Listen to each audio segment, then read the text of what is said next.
বলবো যে hour lady of Fatema একটা প্রতিষ্ঠানই শুধু নয়, আমি মনে করি বিরাট একটা আত্মিক বন্ধনের জায়গা।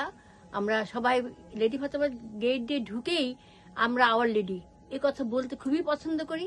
তারপর যখনই ওই মাঠে চত্বরে ঢুকেছি, একে অপরে হাত ধরেছি। বিগিনিং ক্লাসটা যেটা কেজি ক্লাস, শুরুর ক্লাসটা যেখান থেকে শুরু হয় ভর্তি, তো সেখানে যারা প্রথম দিন যারা অ্যাটেন্ড করেছে, মাঠে বসেছিল, আলাউদ্দিন স্যার বা যখন যে টিচার ছিল তাদের সাথে যোগাযোগ হয়েছে, চিনেছে, সেই বন্ধনটাই দৃঢ় হয়ে এই পর্যন্ত আসছে।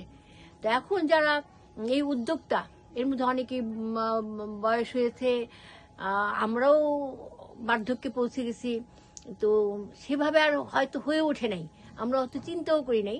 এখন যেহেতু একটা সুযোগ এই প্রজন্মের কাছে, সুযোগ ওরা নিয়েছে, ওরা খুঁজেছে যে এই বন্ধনটাকে উপেক্ষা করা যায় না, আমরা যেন সবাই যতটা সম্ভব যে যেখান থেকে পারি যেন যোগাযোগ করে একদিন এটাকে উদযাপন করি যে আমরা আওয়ার লেডি।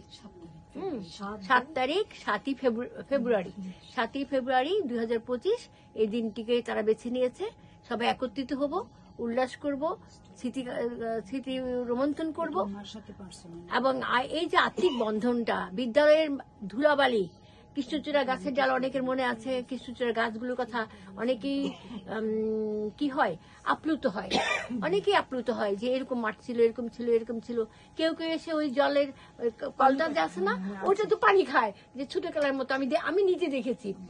তারপর কারো হয়তো নাম মনে নেই, হয়তো এই মুহূর্তে মনেও করতে পারছি না। তো এই যে দেখেছি যারা এত ভালোবাসে এর মাটিকে, এখন হয়তো মাটি নেই, পাকা হয়ে গেছে সময়ের কারণে, বাপমারা করতে হয়েছে। তারপর কিন্তু এই গেট দিয়ে ঢুকে আমার স্কুল, হ্যাঁ, দাদা খালেক দাদা যখন বাধা দিয়েছে না স্কুলে মেয়ে ঢুকা যাবে না, কি আমার স্কুলে ঢুকা যাবে না, আমার স্কুল, তখন পরে বুঝিয়ে দেওয়ার পর বুঝলো যে যাকে তাকে তো যখন তখন দেওয়া যায় না, আমরা তো পরিচয় দিতে হবে। তো সেই পরিচয়ে পরিচিত আমরা সবাই আওয়ার লেডি অফ ফাতেমা, আমরা শিক্ষক ছিলাম, আমাদের বাচ্চা কাচ্চা শিক্ষার্থী ছিল, সবাইকে আমি শুভেচ্ছা জানাই এই সুন্দর একটা দিনকে বেছে নেওয়ার জন্য বা উদযাপন করার জন্য যে প্রচেষ্টা, সেটার জন্য সফল হয়। সবার জন্য শুভকামনা রইল।